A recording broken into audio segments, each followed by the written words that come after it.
Durante 3 años la llamaron oportunista. La trataron como si no valiera nada, pero en una sola noche, frente a toda la élite de Barcelona, Inés del Campo reveló un secreto que cambió el destino de una de las familias más poderosas de España. ¿Qué hizo temblar os alicerces da alta sociedade? Descúbrelo ahora. Si te gusta esta historia, recuerda darle like al video y suscribirte al canal. Hay muchas más historias emocionantes esperándote todos los días. El aroma a café recién molido se mezclaba con el perfume de los libros antiguos, mientras Inés del Campo organizaba cuidadosamente los manuscritos del siglo XVIII en la Biblioteca Cultural de El Born. Sus manos, delicadas pero seguras, acariciaban cada página con la reverencia de quien comprende el valor incalculable de la historia. A los 28 años, había convertido aquel espacio íntimo en un refugio donde las palabras susurraban secretos olvidados y donde ella, lejos de los reflectores de la alta sociedad barcelonesa, encontraba su verdadera esencia. La luz dorada del atardecer se filtraba por los ventanales góticos, creando patrones luminosos sobre su escritorio de madera noble. Inés llevaba un vestido sencillo de color marfil, sin marcas ostentosas, pero de una elegancia natural que realzaba su belleza serena. Su cabello castaño caía en ondas suaves sobre sus hombros, y sus ojos verdes reflejaban una inteligencia profunda que pocos se molestaban en descubrir. El sonido de la puerta al abrirse interrumpió su concentración. Tomás Urrutia apareció en el umbral, con su traje impecable y esa sonrisa que había aprendido a amar por encima de todas las complicaciones que su apellido traía consigo. Alto, de complexión atlética y cabello oscuro perfectamente peinado, Tomás poseía el porte natural de quien había nacido en la cuna de oro, pero sus ojos azules guardaban una calidez genuina que contrastaba con la frialdad calculada de su familia. ¿Otra vez trabajando hasta tarde?, preguntó con ternura, acercándose para depositar un beso suave en su frente. Mi madre llamó. Quiere confirmar si asistiremos a la cena familiar del domingo. Inés suspiró imperceptiblemente. Las cenas familiares de los Urrutia eran campos de batalla disfrazados de encuentros sociales, donde cada comentario era una flecha envenenada dirigida a recordarle su lugar en aquella jerarquía invisible. Carmen Urrutia, la matriarca del imperio hotelero, había perfeccionado el arte de la humillación sutil, convirtiendo cada encuentro en una demostración de poder donde Inés era apenas una espectadora tolerada. Por supuesto que iremos, respondió, cerrando delicadamente el manuscrito. Después de 3 años, ya debería estar acostumbrada a sus observaciones. Tomás frunció el ceño, detectando la melancolía oculta en su voz. Inés, sabes que puedo hablar con ella. No tienes por qué soportar... No, amor. Inés se levantó, alisando su vestido con movimientos gráciles. He elegido esta batalla, y la pelearé a mi manera. Tu familia necesita tiempo para comprender que el valor de una persona no se mide por su apellido o su cuenta bancaria. Caminaron juntos por las calles empedradas del barrio gótico, donde las sombras de la noche comenzaban a danzar entre los edificios medievales. Tomás la tomó de la mano, entrelazando sus dedos con una delicadeza que hablaba de un amor profundo y genuino. Se habían conocido en una feria literaria, cuando él, distraído por un libro de arquitectura románica, había derribado accidentalmente un expositor de libros raros. Inés se había ofrecido a ayudarlo, y durante semanas intercambiaron mensajes sobre literatura, música clásica y arte. Solo meses después, descubrió que aquel hombre sensible y culto era heredero de uno de los imperios hoteleros más poderosos de Europa. A veces me pregunto, murmuró Inés mientras observaba las estrellas que comenzaban a aparecer en el cielo barcelonés, si tu familia algún día verá más allá de sus prejuicios, si algún día comprenderán que el amor verdadero no se construye sobre conveniencias sociales. Tomás se detuvo, girándola suavemente para que lo mirara de frente. Sus manos enmarcaron el rostro de ella con infinita ternura. Lo que importa es lo que nosotros sabemos. Eres la persona más extraordinaria que he conocido, y si ellos no pueden verlo, es su pérdida, no la nuestra. Pero mientras las palabras de consuelo de su esposo la envolvían como una caricia, Inés sintió una chispa de determinación encenderse en su interior. 3 años de silencio, 3 años de tragarse cada insulto disfrazado de cortesía, 3 años de ser tratada como una intrusa en su propia familia política. Quizás había llegado el momento de que los Urrutia conocieran a la verdadera Inés del Campo. La mansión Urrutia se alzaba imponente en la exclusiva zona alta de Barcelona, sus jardines perfectamente podados reflejando la obsesión familiar por las apariencias.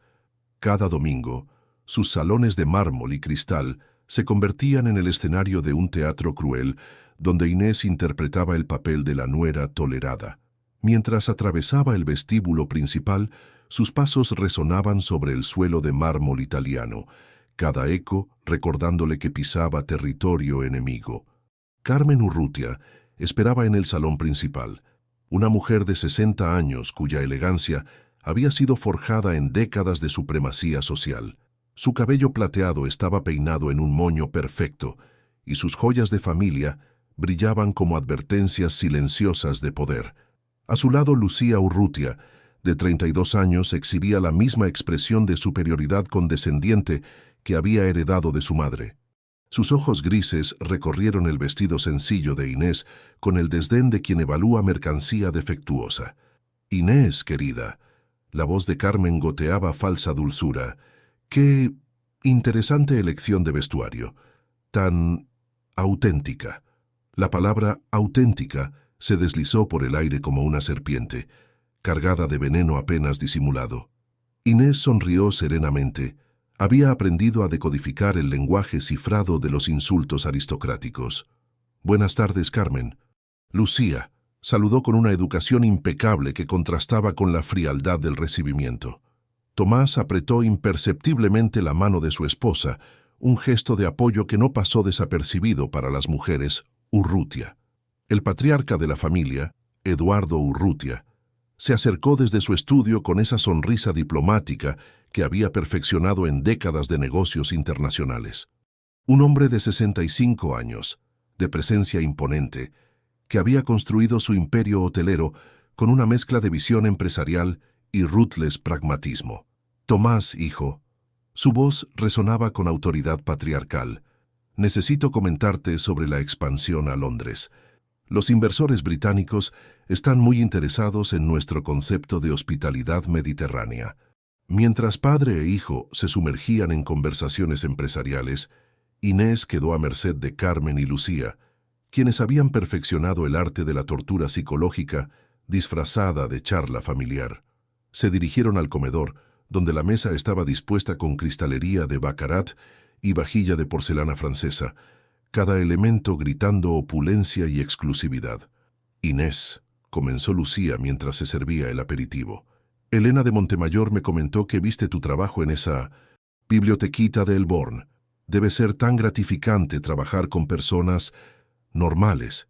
La palabra normales flotó en el aire como una bofetada elegante. Inés tomó un sorbo de su copa de champán, saboreando tanto el Dom Pérignon como la ironía de la situación. Si supieran que aquella bibliotequita albergaba una de las colecciones de manuscritos medievales más valiosas de Europa, o que ella misma había sido quien discretamente había financiado su restauración. «Muy gratificante», respondió Inés con una sonrisa que no alcanzaba sus ojos. «El trabajo con patrimonio cultural requiere una perspectiva especial sobre el valor real de las cosas». Carmen alzó una ceja, detectando una nota de desafío en la respuesta. «Por supuesto, querida, aunque imagino que debe ser difícil mantenerse al día con ciertos círculos sociales con ese tipo de trabajo. Los compromisos benéficos, las galas culturales, requieren una dedicación que quizás una simple bibliotecaria no puede entender», completó Inés suavemente, sus ojos verdes brillando con una luz peligrosa. El silencio que siguió fue denso como terciopelo negro. Los tíos de Tomás, los famosos Fernández Ruiz, llegaron en ese momento, como buitres que detectan carroña.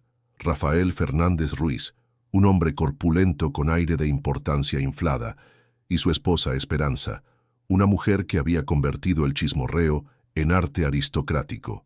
«La pequeña Inés», exclamó Rafael con esa jovialidad forzada que utilizaba con quienes consideraba inferiores. ¿Sigues jugando con tus libros viejos? ¡Qué encantador pasatiempo! Pasatiempo. Como si su trabajo académico, su maestría en Historia del Arte, su doctorado en Patrimonio Cultural, fueran apenas caprichos de niña malcriada. Inés respiró profundamente, sintiendo cómo la paciencia de 3 años comenzaba a agrietarse como porcelana antigua. Durante la cena, las conversaciones giraron en torno a inversiones inmobiliarias, vacaciones en yates privados y la próxima gala beneficente anual de la Fundación Urrutia. Carmen mencionó casualmente los preparativos, asegurándose de que Inés entendiera su lugar en la jerarquía familiar. «Este año esperamos recaudar cifras récord», comentó Carmen mientras cortaba delicadamente su salmón. «Por supuesto contamos con la colaboración de las familias más prominentes de Barcelona. Será un evento muy selectivo». Tomás intercambió una mirada con Inés, reconociendo la advertencia velada. Su esposa sonrió serenamente, pero él conocía esa expresión. Había algo diferente en sus ojos esa noche, una determinación que no había visto antes. Por primera vez en 3 años, Carmen Urrutia acababa de cometer un error crucial. Había subestimado completamente a Inés del Campo. La semana siguiente transcurrió con una tensión palpable que se filtraba por cada rincón de la vida cotidiana de Inés. En la biblioteca, mientras catalogaba una nueva adquisición de manuscritos del Renacimiento, no podía alejar de su mente las palabras venenosas de la cena familiar. Cada página que tocaba parecía susurrarle historias de mujeres que habían luchado contra las expectativas de su época, recordándole que ella también tenía una batalla que librar. El teléfono de la biblioteca sonó, interrumpiendo sus pensamientos. La voz melodiosa pero calculada de Lucía Urrutia llenó el auricular como miel envenenada. «Inés, querida cuñada», comenzó con esa dulzura falsa que había perfeccionado. «Mamá me pidió que te llamara sobre la gala benéfica. Sabemos lo complicado que puede ser para ti encontrar algo apropiado para la ocasión». Inés cerró los ojos, respirando profundamente antes de responder. «Qué considerada de tu parte, Lucía. Pero no te preocupes, ya tengo todo preparado». «Por supuesto, claro que sí». La risa cristalina de Lucía sonaba como vidrios rotos. «Es solo que, bueno, ya sabes cómo son estos eventos. La alta sociedad barcelonesa puede ser tan exigente con los detalles. No quisiéramos que te sintieras fuera de lugar». Cada pausa calculada era una puñalada elegante. Inés apretó el puño libre, sintiendo cómo sus nudillos se ponían blancos. «Entiendo perfectamente, Lucía. Después de todo, llevo 3 años asistiendo a eventos de la familia». «Sí, pero este es diferente», continuó Lucía, sin poder ocultar completamente el deleite en su voz. «Asistirán todas las familias más influyentes de España. Los Mendoza de Castilla, los Vega Inclán, incluso los duques de Alba han confirmado su presencia. Será intimidante para alguien no acostumbrado a estos círculos». Cuando Inés colgó el teléfono, una sonrisa extraña curvó sus labios. Si hubiera alguna manera de que Lucía supiera que los duques de Alba habían sido amigos íntimos de su abuela, o que había crecido veraneando en fincas que hacían parecer modestos los hoteles Urrutia. Pero esa información permanecería guardada, por ahora. Esa noche, en su apartamento acogedor del barrio gótico, Inés se dirigió al estudio privado que Tomás había respetado como su santuario personal. Las paredes estaban cubiertas de libros de arte e historia, pero en un rincón discreto, un pequeño escritorio de nogal guardaba los secretos que había mantenido ocultos durante 3 años. Abrió el cajón inferior con una llave antigua, revelando una colección de documentos que habrían hecho palidecer a Carmen Urrutia. Certificados de autenticidad de obras de arte, estados financieros de la Fundación Cultural de la Torre, correspondencia con los museos más prestigiosos de Europa. Su dedo se deslizó sobre una carta particular, el agradecimiento personal del director del Museo del Prado por su donación anónima para la restauración de las Meninas. El sonido de la puerta principal anunció la llegada de Tomás. Inés cerró rápidamente el cajón, pero no antes de que su esposo notara su expresión pensativa. «¿Todo bien, amor?», preguntó, aflojándose la corbata después de un día agotador en las oficinas corporativas de Urrutia Hotels. Parecías preocupada cuando salí esta mañana. Inés se acercó a él, estudiando ese rostro que amaba, esos ojos azules que habían sido su ancla durante las tormentas familiares. Tomás, ¿alguna vez te has preguntado por qué nunca hablo de mi familia? La pregunta lo tomó por sorpresa. Durante su noviazgo y matrimonio, Inés había mencionado brevemente que sus padres habían fallecido en un accidente cuando ella era adolescente, que había sido criada por su abuela y que prefería no profundizar en el tema. Él había respetado su silencio, interpretándolo como dolor por la pérdida. Siempre pensé que era difícil para ti recordar, respondió con ternura, acariciando su mejilla. No quise presionarte. No es dolor, Tomás, murmuró Inés, apoyando su frente contra el pecho de su esposo. Es algo mucho más complicado, algo que he mantenido oculto porque quería que me amaras por quien soy, no por lo que tengo. Un escalofrío recorrió la espalda de Tomás. Había algo en la voz de su esposa, una resolución que no había escuchado antes. Inés, puedes contarme cualquier cosa. Lo sabes, ¿verdad? Ella se separó ligeramente, mirándolo a los ojos con una intensidad que lo desconcertó. Tu familia me ha humillado durante 3 años, Tomás.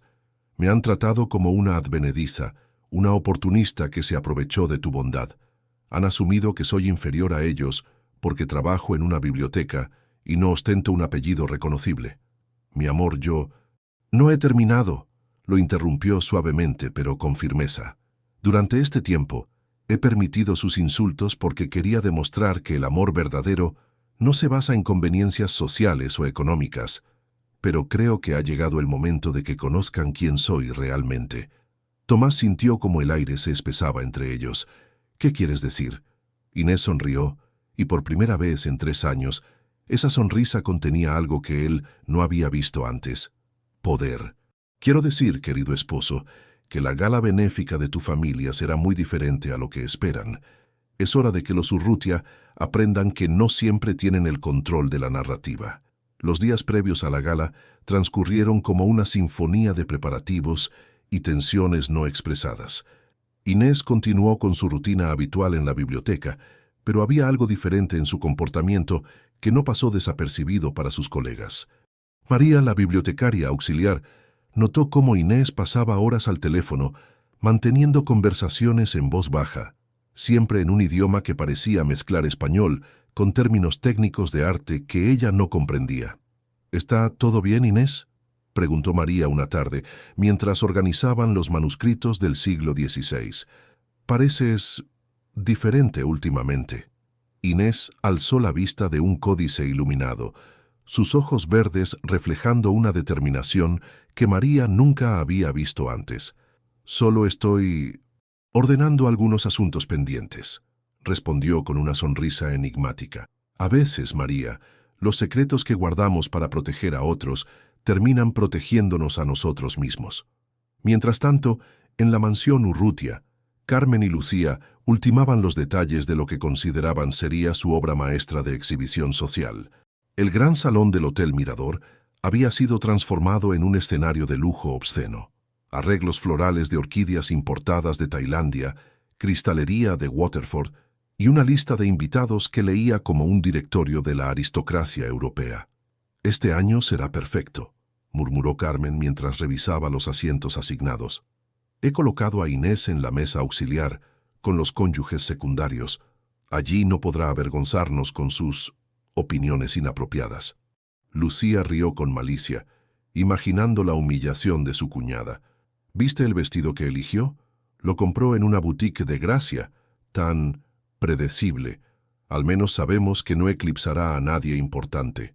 Lo que ninguna de las dos mujeres sabía era que a pocos kilómetros de distancia, Inés estaba de pie en el atelier privado de Paloma Ruiz de la Prada, una de las diseñadoras más exclusivas de Europa, quien trabajaba únicamente para clientela real y aristocracia centenaria. «Inés, querida», exclamó Paloma, una mujer elegante de 60 años cuyos diseños habían vestido a reinas y princesas. «Cuando recibí tu llamada después de tantos años, no podía creer que finalmente hubieras decidido salir de las sombras». El vestido colgaba como una obra de arte, seda azul profundo que parecía capturar la esencia del mar Mediterráneo al atardecer, con un corte que hablaba de elegancia centenaria sin gritar ostentación.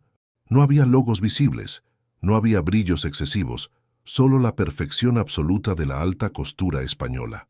Tu abuela estaría tan orgullosa, continuó Paloma, ajustando los últimos detalles. Eugenia tenía esa misma fuerza silenciosa, esa elegancia que no necesita anunciarse. Y tú, mi niña, has heredado no solo su belleza, sino su inteligencia estratégica. Inés se miró en el espejo de cuerpo entero, viendo no solo el reflejo de una mujer hermosa, sino el de alguien que había tomado una decisión irreversible. Paloma, ¿crees que estoy haciendo lo correcto? Después de 3 años de silencio, parte de mí se pregunta si deberías seguir permitiendo que te humillen, interrumpió Paloma con firmeza. Inés, tu abuela me contó historias de mujeres de tu familia que lucharon durante la Guerra Civil, que preservaron el patrimonio cultural español cuando otros solo pensaban en salvarse a sí mismos. Tu sangre lleva siglos de fortaleza. Es hora de honrarla. Esa noche, en su apartamento, Inés abrió por última vez el cajón secreto de su escritorio. Entre los documentos, sus dedos encontraron una fotografía en blanco y negro. Su abuela Eugenia de la Torre, de joven, de pie junto a Salvador Dalí y Federico García Lorca en una exposición de arte en Madrid, 1935. La elegancia natural de su abuela, su sonrisa serena pero poderosa, era un eco directo de lo que Inés veía en su propio reflejo. Tomás la encontró contemplando la fotografía, y por primera vez en su matrimonio, ella no la escondió cuando él se acercó. «Es mi abuela», murmuró pasando el dedo por el cristal que protegía la imagen. Eugenia de la Torre del Campo fue una de las mecenas culturales más importantes del siglo XX en España, aunque prefería mantenerse en las sombras. Tomás estudió la fotografía notando el parecido extraordinario entre las dos mujeres. «¿Por qué nunca me contaste sobre ella?» «Porque quería que me amaras por quien soy, no por el apellido que cargo», respondió Inés, mirándolo directamente a los ojos. «Pero tu familia ha decidido juzgarme precisamente por lo que creen que no tengo. Mañana por la noche van a descubrir lo equivocados que estaban». Un escalofrío recorrió la columna de Tomás. Había amor en los ojos de su esposa, pero también había algo más: justicia. «Inés, ¿qué estás planeando?» Ella sonrió guardando cuidadosamente la fotografía en su bolso de noche. «No estoy planeando nada, amor. Simplemente voy a dejar de fingir ser alguien que no soy. Después de 3 años de representar el papel de la nuera humilde, creo que es hora de que conozcan a la verdadera Inés del Campo». El reloj de la pared marcaba las 11 de la noche. En menos de 24 horas, la gala benéfica de los Urrutia comenzaría, y con ella una revelación que cambiaría para siempre el equilibrio de poder en una de las familias más influyentes de Barcelona.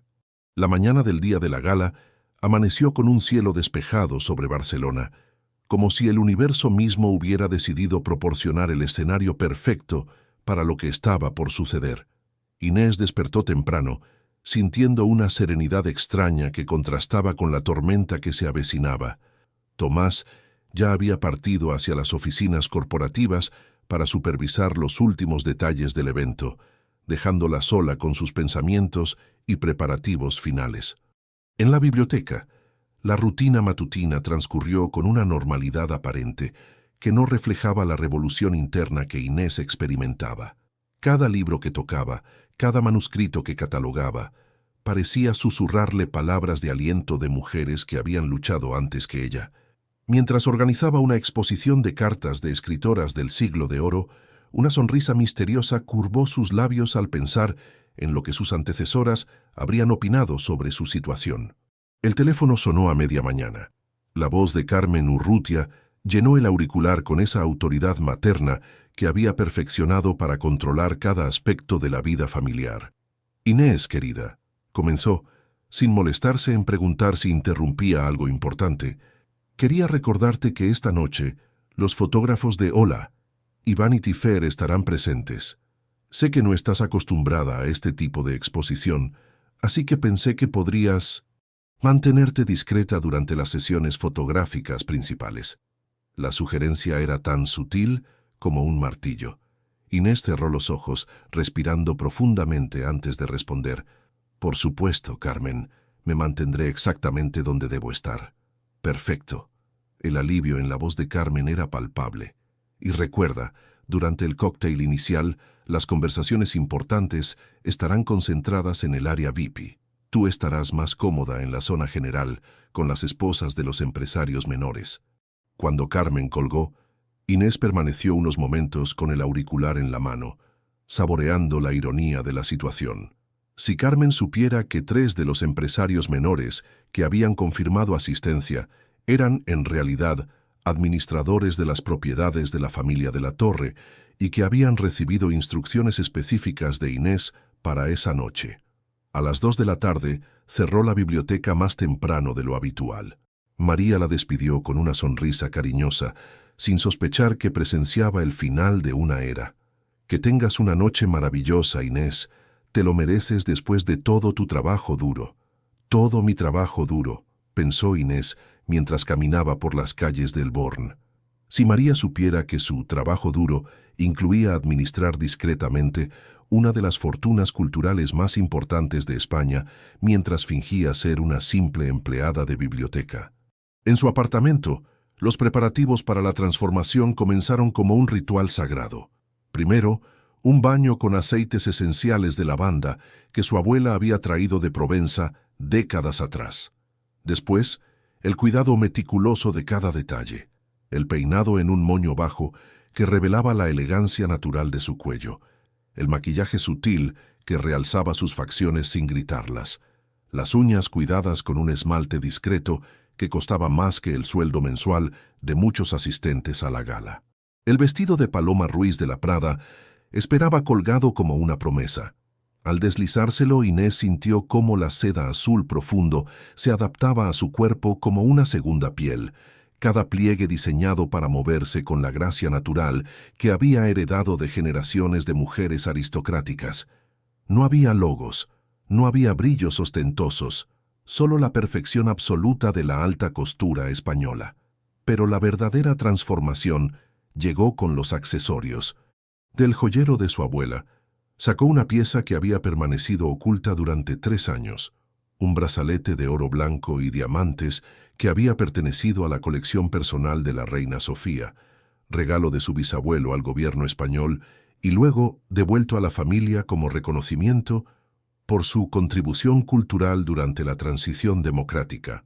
Los zapatos no tenían marca visible, pero habían sido hechos a mano por Manolo Blahnik, exclusivamente para ella, un regalo de cumpleaños de su abuela antes de fallecer.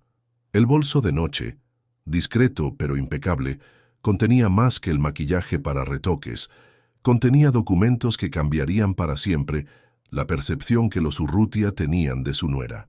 A las 6 de la tarde, Tomás regresó a casa, agotado por una jornada de coordinación logística para el evento más importante del año familiar. Al verla, se detuvo en seco en el umbral del dormitorio. Durante 3 años había sabido que su esposa era hermosa, pero esa noche había algo diferente en ella, una presencia que no había notado antes. «Estás deslumbrante», murmuró, acercándose con una mezcla de admiración y desconcierto. «Hay algo diferente en ti esta noche». Inés se acercó a él, ajustándole la corbata con movimientos gráciles que hablaban de una elegancia innata. «Esta noche, amor mío, tu familia va a conocer a la mujer de la que te enamoraste realmente, no a la versión domesticada que he representado durante 3 años». Un escalofrío recorrió la espalda de Tomás. Había amor en los ojos de su esposa, pero también determinación, poder y algo que se parecía peligrosamente a la justicia. «Inés, sea lo que sea que estés planeando». «No estoy planeando nada destructivo», lo interrumpió suavemente, sellando sus labios con un beso que sabía a promesas y secretos. «Solo voy a dejar de mentir sobre quién soy. Después de 3 años de permitir que me humillen, creo que es hora de que los Urrutia aprendan algo sobre el respeto». Mientras se dirigían hacia el Hotel Mirador, Inés sintió cómo el peso de 3 años de silencio se transformaba en algo diferente.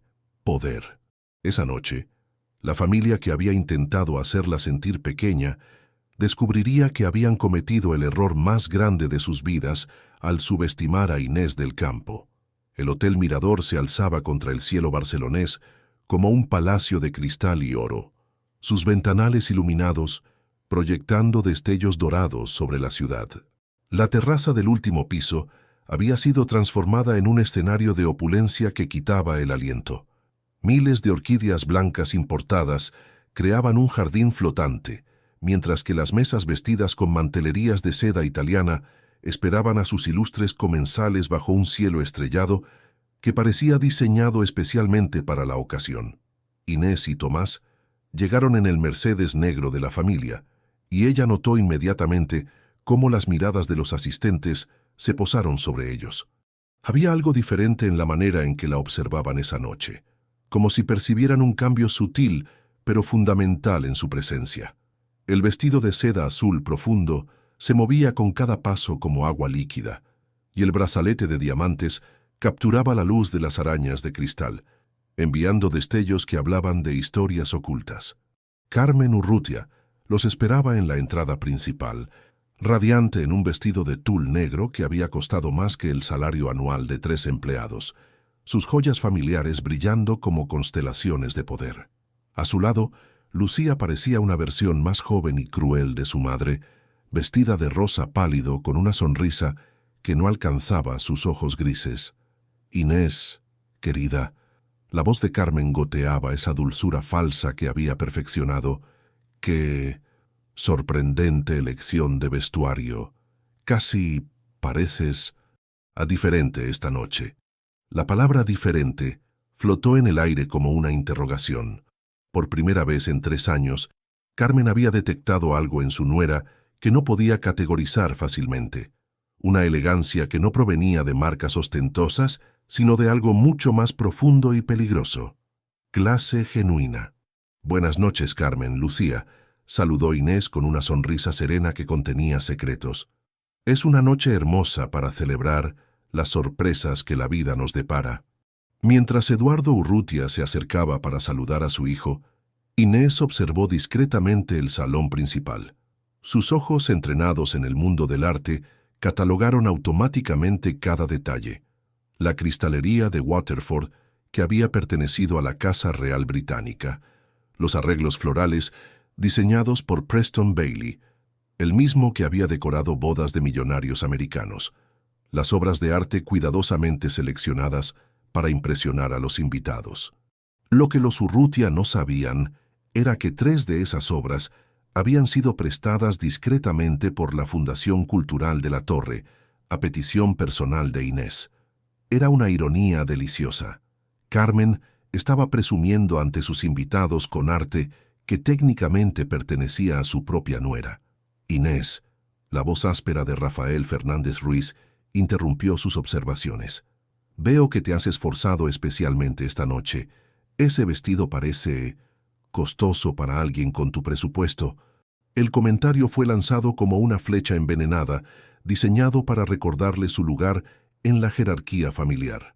Esperanza Fernández Ruiz se acercó con una sonrisa maliciosa, claramente esperando presenciar otra humillación de su sobrina política. «Rafael tiene razón», añadió Esperanza con falsa preocupación. «Esperamos que no te hayas endeudado para impresionar esta noche. Sabemos lo difícil que debe ser mantenerse al día con nuestros estándares, con un salario de bibliotecaria». Inés tomó una copa de champagne Dom Perignon de la bandeja de un camarero que pasaba, saboreando tanto el burbujeante líquido como la ironía de la situación. Si supieran que ella había donado más dinero a causas benéficas en los últimos 3 años que todo lo que ellos habían ganado en sus vidas. «No te preocupes por mis finanzas, Esperanza», respondió con una dulzura que contenía hielo. «Siempre he sabido administrar muy bien mis recursos». Mientras las familias más prominentes de Barcelona comenzaban a llegar, Inés reconoció rostros que conocía desde la infancia. Los Mendoza de Castilla, con quienes había veraneado en Santander, los Vega Inclán, cuya matriarca había sido amiga íntima de su abuela, incluso los duques de Alba, que habían asistido a su confirmación cuando era adolescente. Todos ellos la miraban con cierta confusión, reconociendo algo familiar en ella, pero sin poder ubicar exactamente qué. Carmen, notando estas miradas, se apresuró a dirigir a Inés hacia su mesa asignada en la zona menos visible del salón, junto a las esposas de empresarios menores y políticos secundarios. Era la mesa perfecta para mantener a la bibliotecaria advenediza alejada de las conversaciones importantes y las fotografías oficiales. «Aquí estarás cómoda», murmuró Carmen con satisfacción mal disimulada, «con personas más afines a tu situación social». Lo que Carmen no sabía era que 3 de las mujeres en esa mesa eran administradoras de alto nivel de las propiedades de la torre, que habían recibido instrucciones específicas de Inés para esa noche. Cuando se sentó, intercambió miradas discretas con ellas, comunicándose en el lenguaje silencioso de quienes comparten secretos poderosos. Mientras los camareros servían el primer plato, caviar o cetra sobre blinis de trigo sarraceno, Inés observó cómo Carmen y Lucía recibían las felicitaciones de los invitados por la elegancia del evento. Cada cumplido era recibido con sonrisas triunfales, como si hubieran conquistado una batalla social importante. Pero la verdadera batalla aún no había comenzado.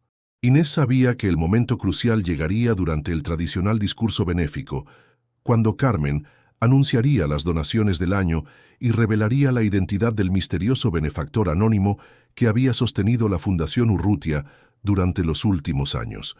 Tomás, sentado en la mesa principal junto a su familia, lanzaba miradas preocupadas hacia su esposa. Había algo en su postura, en la manera en que sostenía la copa de champagne, que le recordaba a un felino preparándose para saltar. Después de 3 años de matrimonio, conocía esa expresión. Inés estaba a punto de hacer algo que cambiaría todo para siempre. El reloj del salón marcó las 10 de la noche. En pocos minutos, Carmen Urrutia subiría al pódium para su discurso anual, sin saber que estaba a punto de protagonizar la humillación más espectacular de su vida social. La cena transcurrió como una sinfonía de conversaciones elegantes y risas cristalinas, mientras los invitados degustaban cada plato como si fuera una obra de arte culinaria. Inés observaba desde su mesa de relegados cómo Carmen se paseaba entre las mesas principales, recibiendo cumplidos por la magnificencia del evento, sin saber que cada detalle que la llenaba de orgullo tenía conexiones secretas con la mujer que había despreciado durante 3 años. Lorenzo de la Vega, presidente de la fundación cultural más respetada de España, se acercó a la mesa de Inés durante el segundo plato. Era un hombre distinguido de 60 años, cuyo cabello plateado y mirada inteligente reflejaban décadas dedicadas al mundo del arte y la cultura. Carmen lo había enviado allí como parte de su estrategia para mantener entretenidos a los invitados menores, sin sospechar que estaba poniendo en marcha su propia destrucción. «Señora Urrutia». Lorenzo se dirigió a Inés con esa cortesía profesional que reservaba para las esposas de donantes importantes. «Me han dicho que trabaja en una biblioteca. Debe ser gratificante trabajar con libros». Sus palabras goteaban con descendencia educada, el tipo de desprecio civilizado que los intelectuales de élite reservaban para quienes consideraban culturalmente inferiores. Una de las administradoras de la torre, sentada junto a Inés, intercambió una mirada significativa con ella, recordando las instrucciones recibidas.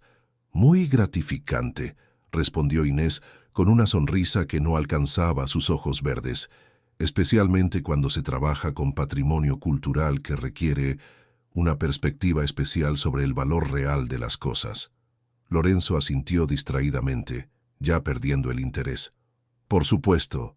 Aunque debe ser difícil apreciar realmente la importancia del mecenazgo cultural cuando se está alejado de los círculos donde se toman las decisiones importantes».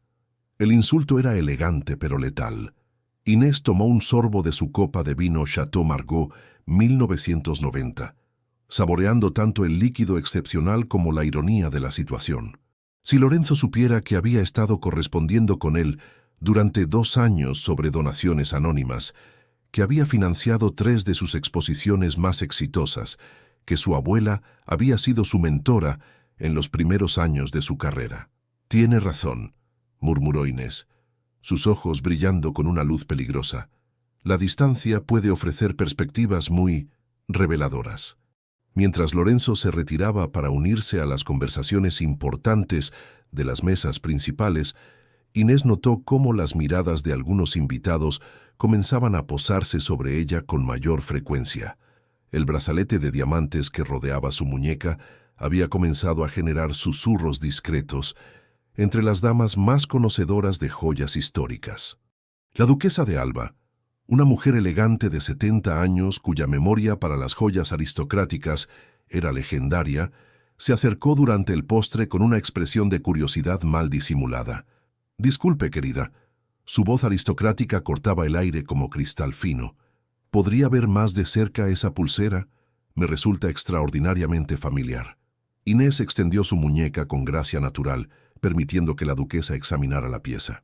Los ojos experimentados de la aristócrata se abrieron con sorpresa al reconocer el diseño único, el trabajo de orfebrería que había visto décadas atrás en la colección real. «Es extraordinaria», murmuró la duquesa, su voz cargada de una nueva curiosidad. «¿Podría preguntarle dónde la adquirió?» «Es una herencia familiar», respondió Inés con sencillez. «Ha estado en mi familia durante generaciones». La duquesa la estudió con ojos nuevos, como si estuviera viendo a Inés por primera vez. Había algo en los rasgos de la joven, en su porte natural, en la manera en que manejaba la situación, que activaba memorias profundas en la mente aristocrática de la mujer mayor. «¿Cuál dijo que era su apellido de soltera, querida?» «De la Torre del Campo», respondió Inés, observando cómo los ojos de la duquesa se iluminaban con reconocimiento. El silencio que siguió fue denso como terciopelo. La duquesa de Alba había conocido personalmente a Eugenia de la Torre, había sido testigo de su influencia discreta pero poderosa en el mundo cultural español, había asistido a eventos privados en las propiedades de la familia que ahora comprendía que Inés había heredado. «Dios mío», susurró la duquesa, tan bajo que solo Inés pudo escucharla, «eres la nieta de Eugenia». Antes de que Inés pudiera responder, el tintineo de una copa de cristal resonó por todo el salón. Carmen Urrutia se había puesto de pie en la mesa principal, radiante con esa sonrisa triunfal que reservaba para sus momentos de gloria social. Era el momento del discurso anual, la culminación de la noche donde ella brillaría como la anfitriona perfecta y benefactora generosa. «Estimados amigos», comenzó Carmen, su voz amplificada por el micrófono inalámbrico, «esta noche celebramos no solo nuestra tradición familiar de generosidad, sino también los logros extraordinarios de la Fundación Urrutia durante este año». Los aplausos llenaron el salón mientras Carmen comenzaba a enumerar las donaciones realizadas, las obras de caridad apoyadas, los proyectos culturales financiados. Con cada cifra mencionada, su orgullo crecía visiblemente, alimentado por las miradas admiradas de los invitados. «Pero esta noche», continuó Carmen, su voz cargada de emoción teatral, «tenemos una sorpresa especial. Por primera vez, revelaremos la identidad de nuestro benefactor anónimo más generoso, quien durante los últimos años ha sido el pilar silencioso de nuestras obras benéficas». Un murmullo de expectación recorrió el salón. Inés sintió cómo su corazón se aceleraba, no de nervios, sino de anticipación. Había esperado este momento durante 3 años. Carmen alzó un sobre dorado, sus ojos brillando con la satisfacción de quien está a punto de coronar su triunfo social. «Con gran honor anuncio que nuestro benefactor anónimo, quien ha donado más de 2 millones de euros en los últimos 4 años, es...». Abrió el sobre con teatralidad, pero cuando sus ojos leyeron el contenido, su sonrisa se congeló. El color desapareció de su rostro como si hubiera visto un fantasma. Era el momento. Inés se puso de pie lentamente, su vestido de seda azul profundo brillando bajo las luces del salón, el brazalete de diamantes capturando cada destello como una constelación de poder. Todos los ojos se dirigieron hacia ella, incluyendo los de Tomás, que la observaba con una mezcla de amor, terror y admiración. «Creo», dijo Inés con una voz clara, que resonó por todo el salón, «que es mi turno de hablar». El silencio que se apoderó del gran salón del Hotel Mirador Fue tan absoluto que se podía escuchar el tintineo suave de las copas de cristal moviéndose por la brisa nocturna. 300 de los invitados más influyentes de Barcelona tenían sus ojos fijos en Inés del Campo, quien se había puesto de pie con una elegancia natural que transformó inmediatamente la dinámica del poder en la habitación. Carmen Urrutia permanecía congelada en el pódium, el sobre dorado temblando imperceptiblemente en sus manos, su rostro pálido contrastando dramáticamente con el vestido negro que había elegido para su momento de triunfo. Lucía, desde su asiento en la mesa principal, miraba a su cuñada con una mezcla de confusión y creciente terror, como si presintiera que el mundo que conocía estaba a punto de colapsar. «Perdón», murmuró Carmen, su voz habitualmente autoritaria ahora reducida a un susurro incierto. «Creo que ha habido algún malentendido». «No ha habido ningún malentendido», respondió Inés, su voz clara y firme, resonando por todo el salón sin necesidad de amplificación. Caminó con gracia hacia el centro del salón, cada paso calculado para maximizar el impacto de lo que estaba por suceder. «Durante 3 años he permitido que esta familia me juzgue por lo que ustedes creían que no tenía, en lugar de intentar conocer quién soy realmente». Tomás se había puesto de pie, su rostro reflejando una mezcla de amor, preocupación y una admiración creciente por la mujer que había subestimado durante su matrimonio. Eduardo Urrutia, desde la cabecera de la mesa principal, observaba la escena con la expresión calculada de un hombre de negocios que reconoce cuando una situación está completamente fuera de su control. «Señora Urrutia», Lorenzo de la Vega se acercó desde su mesa, su voz cargada de esa autoridad que había desarrollado durante décadas en el mundo cultural. Quizás sería apropiado continuar con el programa programado. «Lorenzo», lo interrumpió Inés con una sonrisa que contenía secretos, «creo que encontrarás esta revelación particularmente iluminadora, considerando nuestra correspondencia de los últimos 2 años». El rostro del presidente de la Fundación Cultural se transformó como si hubiera recibido una descarga eléctrica. Sus ojos se abrieron con reconocimiento y horror mientras las piezas del rompecabezas comenzaban a encajar en su mente. La benefactora anónima con quien había mantenido correspondencia, la donante misteriosa que financiaba sus exposiciones más importantes, la voz cultísima al teléfono que demostraba un conocimiento enciclopédico del arte español. «Dios mío», susurró, tan bajo que solo los invitados más cercanos pudieron escucharlo. «Usted es la Fundación de la Torre». Un murmullo eléctrico recorrió el salón. Los nombres más antiguos de la aristocracia española conocían perfectamente la Fundación Cultural de la Torre, una de las instituciones filantrópicas más discretas pero poderosas del país, responsable de preservar y promover el patrimonio artístico nacional durante más de un siglo. Inés sonrió, una expresión que combinaba gracia, poder y una justicia largamente postergada. «Mi nombre completo es Inés de la Torre del Campo. Soy la única heredera de la Fundación Cultural de la Torre, establecida por mi bisabuelo en 1895. Durante los últimos 4 años, he financiado silenciosamente la Fundación Urrutia con más de 2 millones de euros». El impacto de estas palabras fue como una bomba de elegancia detonando en cámara lenta.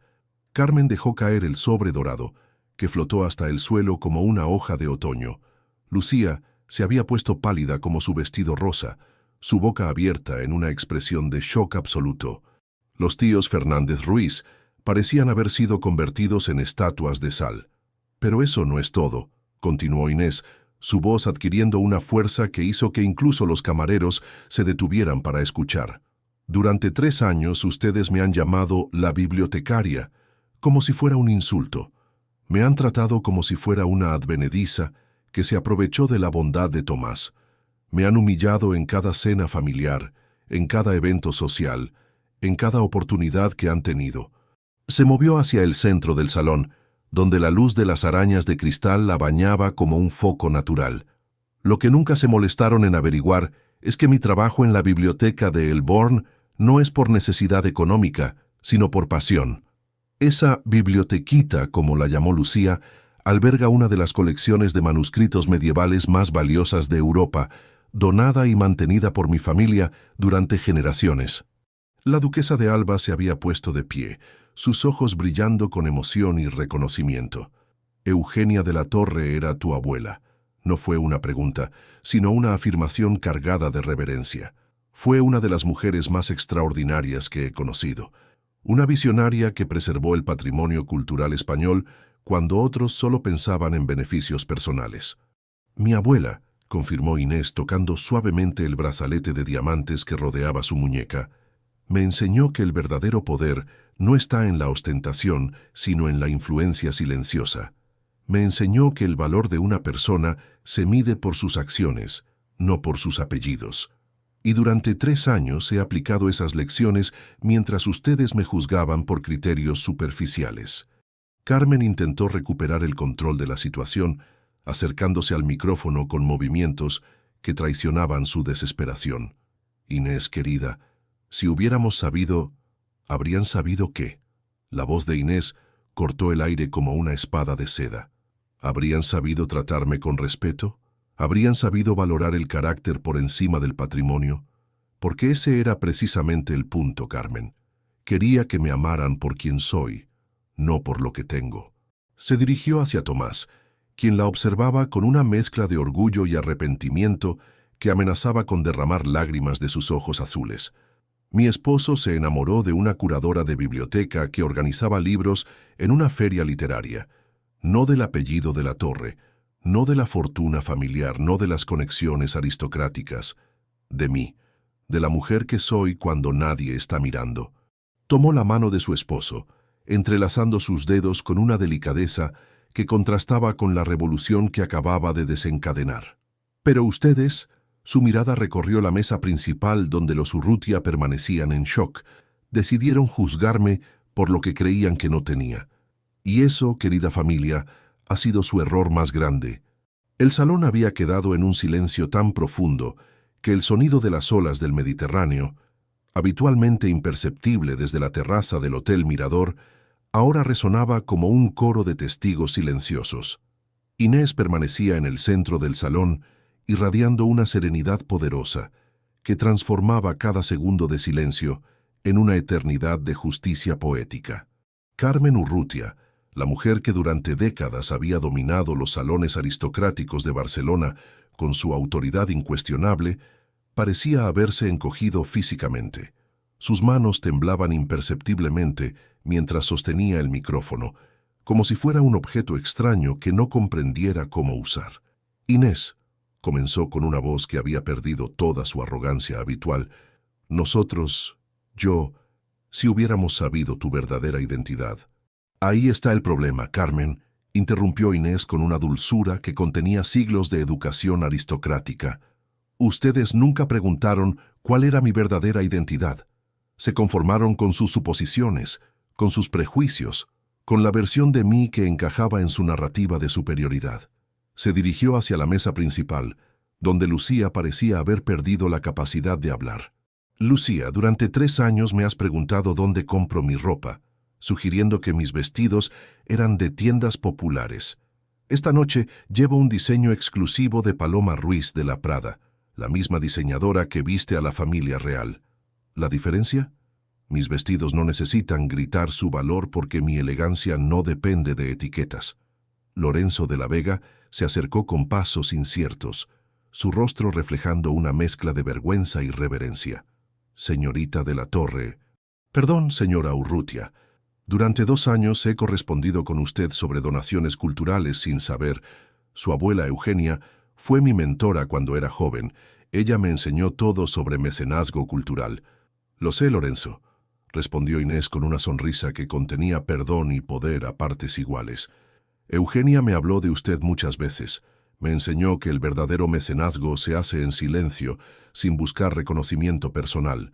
Por eso mis donaciones a la Fundación Urrutia fueron anónimas durante 4 años. La duquesa de Alba se había acercado, sus ojos brillando con emoción genuina. Eugenia estaría tan orgullosa de ti, querida. Has honrado su legado de una manera que ella habría aplaudido, con gracia, inteligencia y una lección de humildad que nadie olvidará. Rafael Fernández Ruiz, que había permanecido mudo desde la revelación, finalmente encontró su voz, aunque ahora sonaba extrañamente pequeña. Inés, nosotros nunca quisimos, es decir, si hubiéramos sabido, ¿qué habrían hecho diferente, Rafael? La pregunta de Inés flotó en el aire como una mariposa de acero. ¿Me habrían tratado con respeto porque tengo dinero? ¿Habrían valorado mis opiniones porque tengo un apellido aristocrático? Porque eso, precisamente, demuestra todo lo que está mal en su sistema de valores. Se dirigió hacia el pódium donde Carmen seguía de pie, paralizada por la magnitud de su error social. Durante 3 años, he financiado silenciosamente esta fundación porque creía en la importancia de la filantropía cultural. Pero esta noche he comprendido algo fundamental. No puedo seguir apoyando una institución que juzga a las personas por su apariencia exterior en lugar de por su carácter.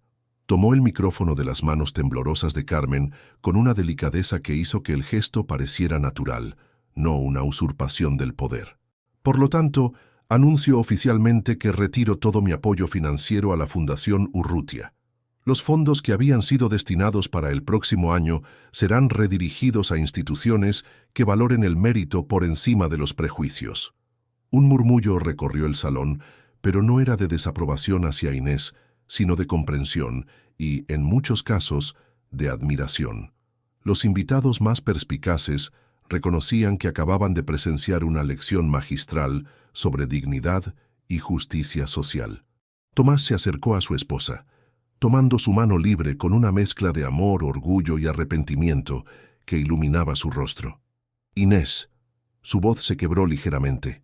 Siento no haber defendido tu honor antes.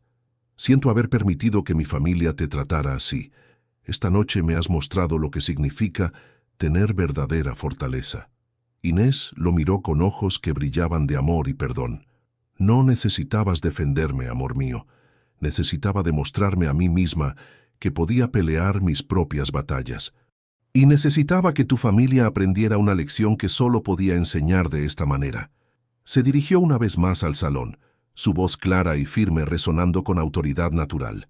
Esta noche no busco venganza, busco respeto, y espero que todos ustedes hayan aprendido algo valioso.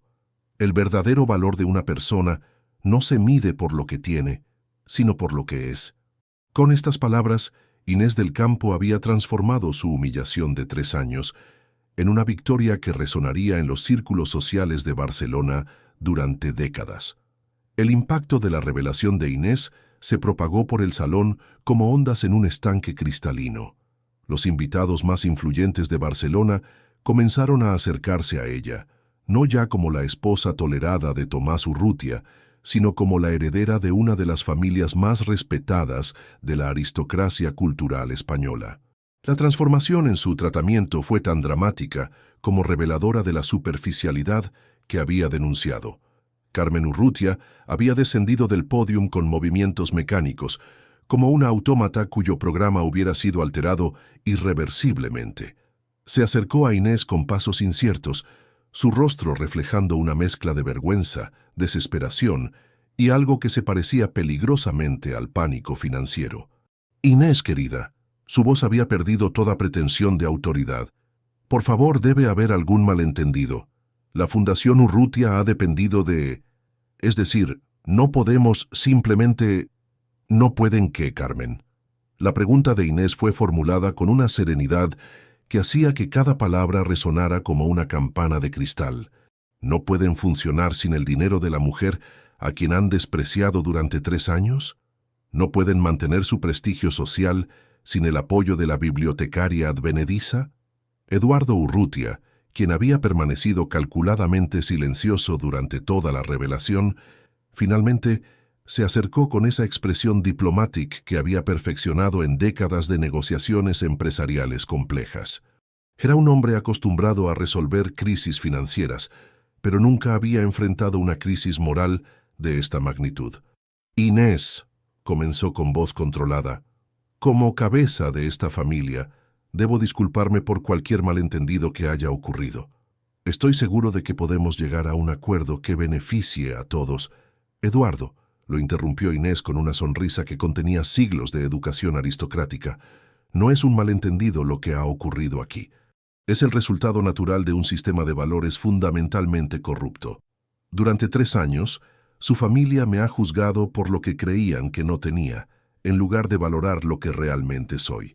Lucía, que había permanecido muda desde la revelación, finalmente encontró su voz, aunque ahora sonaba extrañamente pequeña y desesperada. Inés, por favor, tienes que entender que nosotros... Yo nunca quise... ¿Nunca quisiste qué, Lucía? La mirada de Inés se dirigió hacia su cuñada con una intensidad láser. ¿Nunca quisiste burlarte de mis vestidos? ¿Nunca quisiste sugerir que era una cazafortunas? ¿Nunca quisiste hacerme sentir inferior en cada encuentro familiar?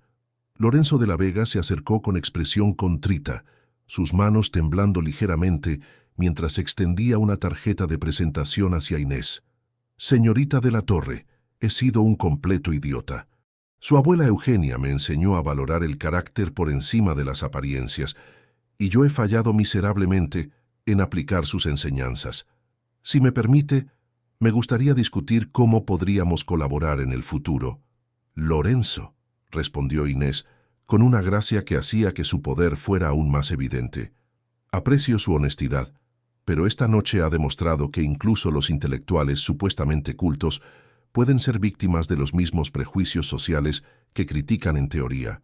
La duquesa de Alba, que había observado toda la escena con la fascinación de quien presencia un momento histórico, se acercó con una sonrisa de admiración genuina. Querida Inés, tu abuela habría aplaudido esta lección magistral de dignidad. Has honrado el apellido de la Torre de una manera que ella habría encontrado perfecta, con elegancia, inteligencia y una justicia poética que nadie olvidará jamás. Mientras las conversaciones se multiplicaban alrededor de Inés, cada invitado queriendo ahora asociarse con ella, Tomás observaba la transformación con una mezcla de orgullo y arrepentimiento que amenazaba con abrumarlo. Se acercó a su esposa, tomando su mano con una delicadeza que hablaba de amor profundo y respeto renovado. Inés, murmuró, su voz cargada de emoción, durante 3 años he sido testigo silencioso de tu humillación. He fallado como esposo al no defender tu honor con la fuerza que merecías. Esta noche me has enseñado lo que significa tener verdadera fortaleza. Inés lo miró con ojos que brillaban de amor incondicional y perdón infinito. Tomás, mi amor, no necesitaba ser mi defensor, necesitaba ser mi propia defensora. Necesitaba demostrarme a mí misma que podía enfrentar esta batalla y ganarla con mis propios términos. Rafael y Esperanza Fernández Ruiz se acercaron con expresiones que mezclaban vergüenza social y cálculo financiero. Era evidente que habían comprendido las implicaciones económicas de haber perdido el favor de una de las herederas más poderosas de España. Inés, querida sobrina, comenzó Rafael con una jovialidad forzada que sonaba grotesca después de 3 años de condescendencia. Todo esto ha sido un malentendido terrible. Siempre supimos que eras especial. No. La voz de Inés cortó el aire como una espada de seda. No me llamarán querida sobrina ahora que conocen mi patrimonio. Durante 3 años he sido la pequeña Inés que jugaba con libros viejos. Su cambio de actitud solo confirma todo lo que está mal en su sistema de valores. Con estas palabras, Inés había completado la transformación más espectacular que los salones aristocráticos de Barcelona habían presenciado en décadas, de víctima silenciosa a justicia encarnada. La noche barcelonesa se había transformado en testigo silencioso de una revolución social que resonaría durante décadas en los círculos aristocráticos de España. Mientras los invitados comenzaban a procesar completamente las implicaciones de lo que habían presenciado, Inés se encontraba rodeada de una aureola de respeto que contrastaba dramáticamente con el ostracismo que había sufrido apenas 1 hora antes. Los fotógrafos de las revistas sociales, inicialmente instruidos por Carmen para evitar capturar imágenes de la bibliotecaria advenediza, ahora se disputaban la oportunidad de fotografiar a la heredera de la Torre. Pero Inés, con una elegancia que hablaba de generaciones de educación aristocrática, declinaba gentilmente cada solicitud, manteniendo la dignidad que había sido la base de su triunfo. Esta noche no es sobre celebrar mi revelación, explicó a uno de los fotógrafos más insistentes. Es sobre reflexionar sobre los valores que realmente importan en nuestra sociedad. Carmen Urrutia, que había dedicado toda su vida adulta a construir y mantener su posición social, se encontraba ahora enfrentando el colapso de todo lo que había considerado seguro. La pérdida del apoyo financiero de Inés representaba no solo un desastre económico para la Fundación Urrutia, sino una humillación social que echaría sombras sobre la reputación familiar durante años. Inés se acercó una vez más, su voz cargada de una desesperación que ya no podía ocultar. Debe haber alguna manera de resolver esto. La Fundación Urrutia ha sido el legado de nuestra familia durante 2 generaciones. No puede simplemente destruirse por un malentendido. Carmen, respondió Inés con una serenidad que hacía que cada palabra resonara con autoridad moral. No estoy destruyendo nada. Simplemente estoy eligiendo dirigir mi apoyo hacia instituciones que valoren el carácter por encima de los prejuicios. La Fundación Urrutia puede continuar existiendo, pero tendrá que hacerlo basándose en méritos genuinos, no en la generosidad de las personas que desprecian. Eduardo Urrutia, acostumbrado a negociar acuerdos multimillonarios, se encontraba completamente desarmado ante una situación que no podía resolverse con contratos o compensaciones financieras. Su nuera había ejecutado una maniobra que combinaba justicia moral con estrategia económica, de una manera que él, a pesar de décadas de experiencia empresarial, encontraba brillante y aterradora a la vez. Inés intentó una última aproximación diplomática. Como empresario reconozco una estrategia magistral cuando la veo. Has demostrado una inteligencia excepcional esta noche. Quizás podríamos discutir una colaboración que beneficie a ambas partes. Eduardo, lo interrumpió Inés con una sonrisa que contenía siglos de sabiduría aristocrática. Esto nunca ha sido sobre estrategia empresarial, ha sido sobre dignidad humana. Durante 3 años, su familia ha operado bajo la premisa de que su posición social les daba derecho a juzgar y humillar a otros. Esta noche han aprendido que esa premisa era fundamentalmente incorrecta. Lucía, que había permanecido en un estado de shock desde la revelación, finalmente se acercó con lágrimas brillando en sus ojos grises. Por primera vez en 3 años, su expresión no contenía arrogancia ni desdén, sino algo que se parecía a la comprensión genuina de la magnitud de sus errores. Inés, su voz se quebró ligeramente, he sido cruel contigo durante 3 años, he dicho cosas terribles, he hecho comentarios despreciables sobre tu ropa, tu trabajo, tu origen, y ahora descubro que has sido... ¿Qué he sido, Lucía? La pregunta de Inés fue formulada con una gentileza que hizo que sonara más poderosa que cualquier acusación. He sido la mujer que financió silenciosamente los proyectos culturales de los que tu familia se enorgullecía. He sido la benefactora anónima que permitió que la Fundación Urrutia mantuviera su reputación filantrópica. Tomás observaba la escena con una mezcla de admiración, amor y una comprensión profunda de que había sido testigo de algo histórico. Su esposa no solo había defendido su honor, había impartido una lección sobre valores humanos que transformaría la manera en que muchas de las familias presentes evaluarían a las personas en el futuro. Lorenzo de la Vega se acercó una vez más, pero esta vez con una humildad genuina que contrastaba dramáticamente con su condescendencia inicial. Señorita de la Torre, su abuela Eugenia me enseñó que la verdadera nobleza se demuestra en cómo tratamos a quienes creemos que tienen menos poder que nosotros. Esta noche usted ha dado una lección magistral sobre esa enseñanza. He fallado miserablemente en honrar la memoria de su abuela y por eso me disculpo profundamente. Lorenzo, respondió Inés con una gracia que hacía que su perdón fuera aún más poderoso. Mi abuela siempre decía que los errores son oportunidades para el crecimiento. Esta noche, todos ustedes tienen la oportunidad de crecer, de reflexionar sobre sus valores, de elegir ser mejores personas. La duquesa de Alba, que había observado toda la interacción con la fascinación de quien reconoce un momento histórico, se acercó con una sonrisa de admiración genuina. Querida Inés, murmuró, tu abuela habría estado tan orgullosa de ti esta noche. Has honrado el apellido de la Torre de la manera más elegante posible, con gracia, inteligencia y una lección de dignidad que nadie en este salón olvidará jamás. Mientras la noche progresaba, Inés se daba cuenta de que había logrado algo que había parecido imposible. Había transformado años de humillación en una victoria que no solo restauraba su dignidad, sino que elevaba el estándar moral de todos los presentes. Su revelación no había sido un acto de venganza, sino una masterclass sobre el verdadero significado del respeto y la nobleza humana. La transformación en el gran salón del Hotel Mirador había alcanzado proporciones épicas. Lo que había comenzado como una gala benéfica tradicional se había convertido en un momento definitorio que redefinía las relaciones de poder en la alta sociedad barcelonesa. Inés del Campo ya no era la nuera tolerada de los Urrutia.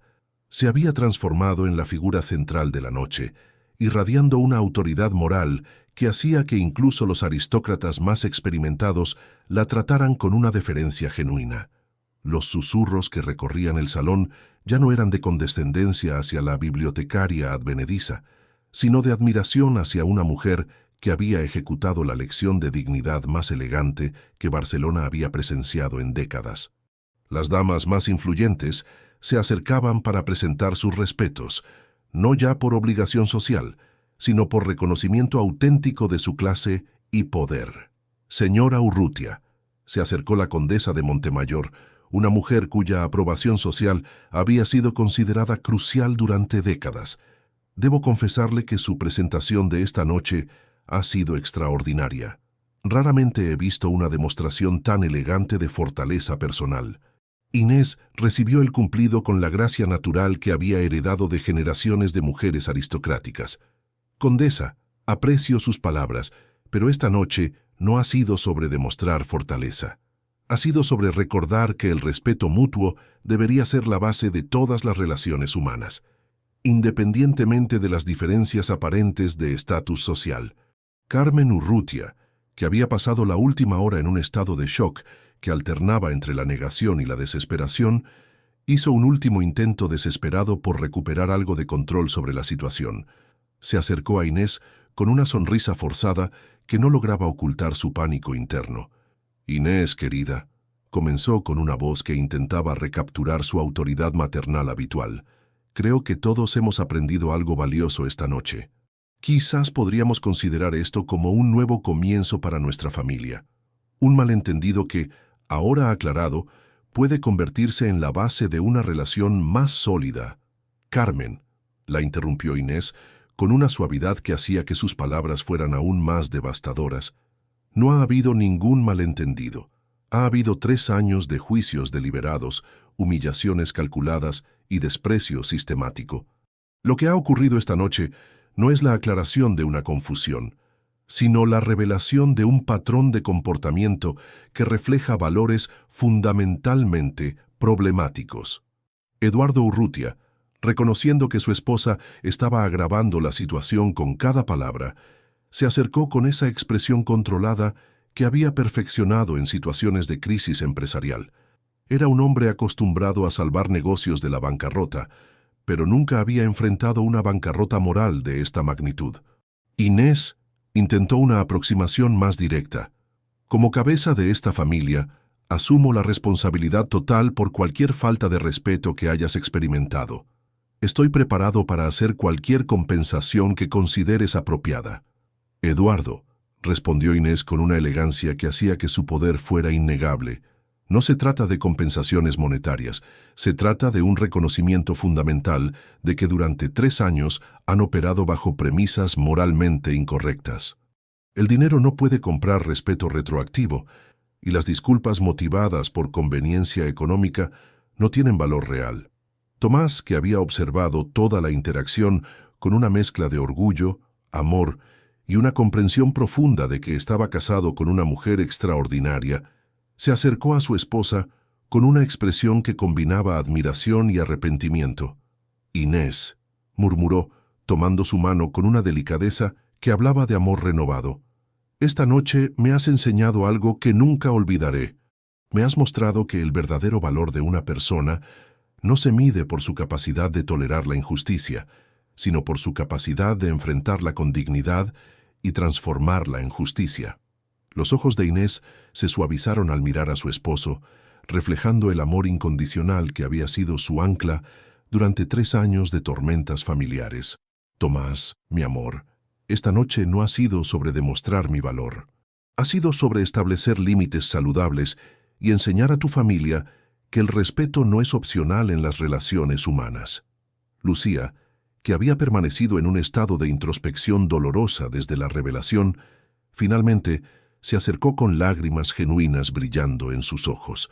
Su arrogancia habitual había sido completamente reemplazada por algo que se parecía a la humildad real. Inés. Su voz se quebró ligeramente. Durante 3 años he sido increíblemente cruel contigo. He hecho comentarios despreciables sobre tu ropa, tu trabajo, tu origen. He disfrutado haciéndote sentir inferior. Y ahora descubro que todo este tiempo has sido... ¿Qué eres? ¿Qué soy, Lucía? La pregunta de Inés fue formulada con una gentileza que hacía que sonara más poderosa que cualquier acusación. «Eres mejor persona que yo», susurró Lucía, sus lágrimas cayendo libremente. «Eres más elegante, más inteligente, más generosa y más noble que cualquiera de nosotros. Y nosotros, yo, he sido ciega a todo eso porque estaba demasiado concentrada en juzgarte por cosas superficiales».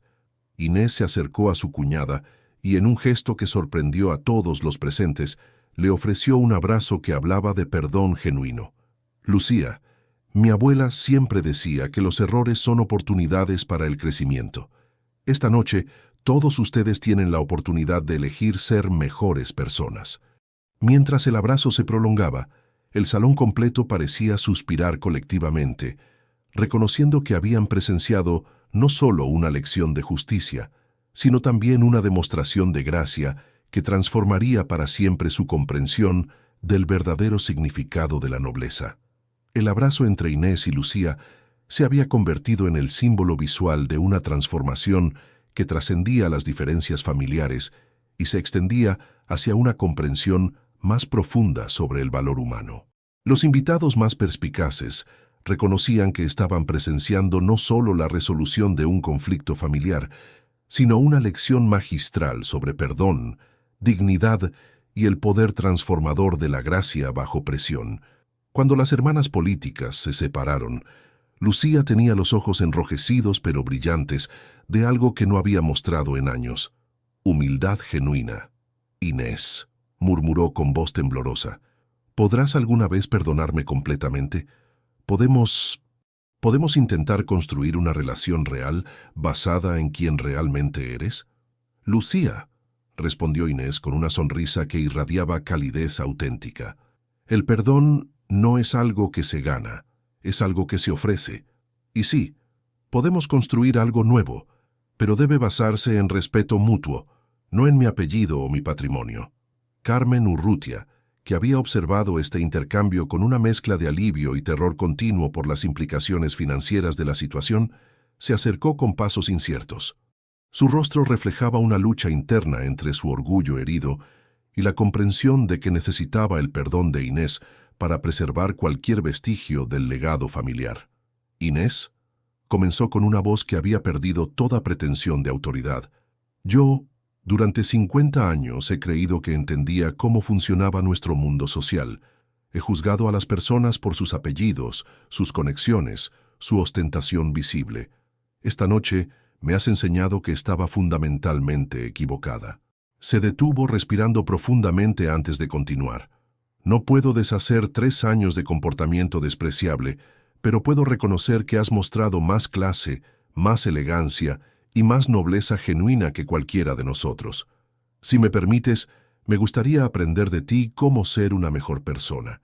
La petición de Carmen resonó por el salón como una confesión pública que transformaba completamente la dinámica familiar. Eduardo Urrutia se acercó, colocando una mano protectora en el hombro de su esposa, mientras dirigía a Inés una mirada que mezclaba respeto empresarial con admiración personal. Inés, dijo con la honestidad directa que había hecho de él un empresario exitoso. Como patriarca de esta familia, reconozco que hemos fallado espectacularmente en nuestros valores fundamentales. Has ejecutado una lección de dignidad que cambiarán cómo operamos como familia de ahora en adelante. Los tíos Fernández Ruiz se acercaron finalmente, sus rostros reflejando una vergüenza que había reemplazado completamente su arrogancia habitual. Rafael, que durante 3 años había tratado a Inés como una curiosidad divertida, ahora la miraba con algo que se parecía al asombro reverencial. «Inés», murmuró, «he sido un completo idiota. He hecho comentarios condescendientes sobre tu trabajo, tu vida, tus elecciones. Ahora entiendo que mientras yo jugaba a ser importante con mi pequeña fortuna, tú estabas silenciosamente manejando una de las influencias culturales más significativas de España». «Rafael», respondió Inés, con una gracia que hacía que su poder fuera aún más evidente, «la importancia no se mide por el tamaño de la fortuna, sino por cómo la usamos para mejorar el mundo. Esta noche espero que todos ustedes reflexionen sobre cómo pueden usar sus privilegios de manera más constructiva». Lorenzo de la Vega, que había permanecido a una distancia respetuosa desde su humillación inicial, se acercó con una expresión que combinaba vergüenza profesional y admiración genuina. «Señorita de la Torre», comenzó con la formalidad que ahora reconocía como apropiada, «durante 2 años he mantenido correspondencia con usted sobre donaciones culturales, admirando su conocimiento enciclopédico del arte español, su visión filantrópica y su elegancia en las comunicaciones. Y esta noche la traté como si fuera una amateur en mi propio campo de expertise». Se detuvo, sacudiendo la cabeza con incredulidad hacia su propia estupidez. «Su abuela Eugenia me enseñó a valorar el carácter por encima de las apariencias, y yo he fallado miserablemente en aplicar sus enseñanzas. Podría considerar la posibilidad de que continuemos nuestra colaboración cultural, pero ahora con el respeto que siempre debería haber mostrado». «Lorenzo», respondió Inés con una sonrisa que contenía perdón y esperanza, «mi abuela siempre decía que los errores honestos pueden convertirse en oportunidades para relaciones más auténticas. Sí, podemos continuar trabajando juntos, pero ahora sobre bases de respeto mutuo genuino». Tomás, que había observado toda la transformación con una mezcla de orgullo marital y asombro personal, se acercó a su esposa y tomó su mano con una delicadeza que hablaba de amor renovado y respeto profundizado. «Inés», murmuró, su voz cargada de emoción, «durante 3 años he sido testigo de tu fortaleza silenciosa, pero esta noche has mostrado algo aún más poderoso, tu capacidad de transformar la injusticia en justicia, la humillación en dignidad y el desprecio en respeto. Eres la mujer más extraordinaria que he conocido y me siento honored de ser tu esposo». Mientras las conversaciones continuaban alrededor de ellos, Inés se daba cuenta de que había logrado algo que había parecido imposible al comenzar la noche. Había transformado años de humillación en una victoria que no solo restauraba su dignidad, sino que elevaba los estándares morales de todos los presentes. Su revelación no había sido un acto de venganza, sino una masterclass sobre el verdadero significado del respeto, la nobleza y la gracia bajo presión. La gala benéfica de los Urrutia se había convertido en algo mucho más significativo, una noche que sería recordada en los círculos sociales de Barcelona como el momento en que una mujer extraordinaria enseñó a una familia poderosa el verdadero significado de la clase y la dignidad. 6 meses después de la gala que cambió para siempre la dinámica de la familia Urrutia, Barcelona despertaba con los primeros rayos del sol mediterráneo filtrándose por las ventanas del apartamento renovado de Inés y Tomás en el barrio gótico. La transformación había sido tan profunda que incluso el espacio físico había evolucionado para reflejar la nueva realidad. Las paredes ahora exhibían obras de arte de la colección familiar de la Torre, y el estudio secreto de Inés se había convertido en un espacio abierto, donde ella trabajaba sin necesidad de ocultar su verdadera identidad. Inés se encontraba en su escritorio, ahora prominentemente ubicado en el salón principal, revisando las propuestas para la nueva Fundación Cultural de la Torre Urrutia, una institución que había surgido de las cenizas de la humillación familiar y se había convertido en uno de los pilares filantrópicos más respetados de España. La fusión de apellidos no había sido solo simbólica, representaba una transformación genuina en los valores familiares. Tomás se acercó con 2 tazas de café, su sonrisa matutina reflejando la felicidad profunda que había caracterizado su matrimonio desde aquella noche reveladora. «Buenos días, mi extraordinaria esposa», murmuró, depositando un beso suave en su frente.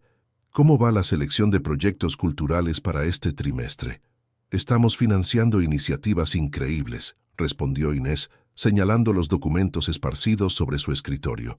Desde la restauración de manuscritos medievales en monasterios rurales hasta programas de educación artística en barrios desfavorecidos. Tu familia ha aprendido realmente el significado del mecenazgo constructivo. La transformación de los Urrutia había sido tan dramática como auténtica. Carmen, que había pasado semanas en un estado de introspección dolorosa después de la gala, había emergido como una mujer fundamentalmente diferente. Sus reuniones sociales ahora se centraban en discusiones sustanciales sobre proyectos culturales, en lugar de chismes aristocráticos, y había desarrollado una relación genuinamente cariñosa con Inés, basada en respeto mutuo y admiración real. «Mi madre quiere almorzar contigo hoy», continuó Tomás. «Está emocionada por mostrar las nuevas propuestas de colaboración con el Museo Picasso. Dice que nunca había experimentado la satisfacción real de hacer algo verdaderamente significativo hasta que comenzó a trabajar contigo». Lucía había experimentado quizás la transformación más profunda de toda la familia. La humillación de aquella noche había actuado como un despertar que la había llevado a replantear completamente sus prioridades y valores. Ahora trabajaba directamente con Inés en la coordinación de exposiciones culturales, y su relación se había convertido en una amistad genuina basada en colaboración creativa y respeto mutuo. El teléfono sonó, interrumpiendo los pensamientos matutinos de Inés. La voz familiar de Lorenzo de la Vega llenó el auricular, pero ahora con un tono que reflejaba respeto profesional genuino y amistad personal. «Buenos días, Inés». Su voz era cálida y respetuosa. «Quería confirmar nuestra reunión de esta tarde para discutir la Exposición Internacional de Arte Español del Renacimiento. Los museos europeos están fascinados con tu propuesta de préstamos rotativos». «Por supuesto, Lorenzo», respondió Inés con una sonrisa en la voz, «y gracias por incluir las perspectivas de conservadores emergentes en el proyecto. Mi abuela habría aprobado este enfoque inclusivo». Después de colgar, Inés reflexionó sobre cómo había evolucionado su relación con Lorenzo. De la condescendencia inicial había surgido una colaboración profesional que había enriquecido a ambas organizaciones culturales. Él había aprendido a valorar perspectivas diversas, mientras que ella había ganado un aliado valioso en el mundo del arte internacional. Eduardo Urrutia había canalizado su perspicacia empresarial hacia la gestión eficiente de los recursos filantrópicos, creando sistemas de transparencia y rendición de cuentas que habían convertido a la nueva fundación en un modelo para otras instituciones benéficas. Su respeto por Inés había evolucionado de admiración táctica a aprecio genuino por su visión y liderazgo. Incluso los tíos Fernández Ruiz habían experimentado transformaciones notables. Rafael había comenzado a usar sus conexiones empresariales para apoyar proyectos culturales, en lugar de simplemente presumir su riqueza, mientras que Esperanza había descubierto una pasión genuina por la educación artística que nunca había explorado durante sus décadas dedicadas al chismorreo social. «¿Sabes qué es lo más extraordinario de todo esto?», murmuró Tomás, acercándose a su esposa y rodeándola con sus brazos desde atrás. «No solo transformaste a mi familia, nos transformaste a todos nosotros en mejores versiones de nosotros mismos». Inés se apoyó contra el pecho de su esposo, sintiendo la calidez del amor que había sido su ancla durante los años difíciles y ahora era su celebración en los momentos de triunfo. «Lo que descubrí esa noche», murmuró, «es que el verdadero poder no está en la revelación dramática, sino en mantenerte fiel a tus valores incluso cuando otros no los reconocen». Esa tarde, Mientras se dirigía hacia la biblioteca de El Born para su trabajo diario, que ahora continuaba por elección, no por necesidad, Inés reflexionó sobre el viaje extraordinario que había culminado en esta nueva realidad. La bibliotecaria advenediza se había convertido en una de las mecenas culturales más respetadas de España, pero más importante aún, había demostrado que la dignidad personal y el carácter auténtico siempre triunfan sobre los prejuicios sociales. El sol barcelonés brillaba sobre las calles del barrio gótico mientras Inés caminaba hacia su futuro, sabiendo que había reescrito no solo la narrativa de su propia vida, sino también las expectativas de una familia entera sobre lo que realmente significa la nobleza. Su historia se había convertido en leyenda, la mujer que transformó la humillación en triunfo, el desprecio en respeto y los prejuicios en comprensión. Aquella noche en la gala de los Urrutia, Inés del Campo no había buscado venganza, había buscado justicia, y al encontrarla, había demostrado que el verdadero poder no reside en la ostentación, sino en la integridad, no en el patrimonio, sino en el carácter, no en los apellidos, sino en las acciones que definen quiénes somos realmente.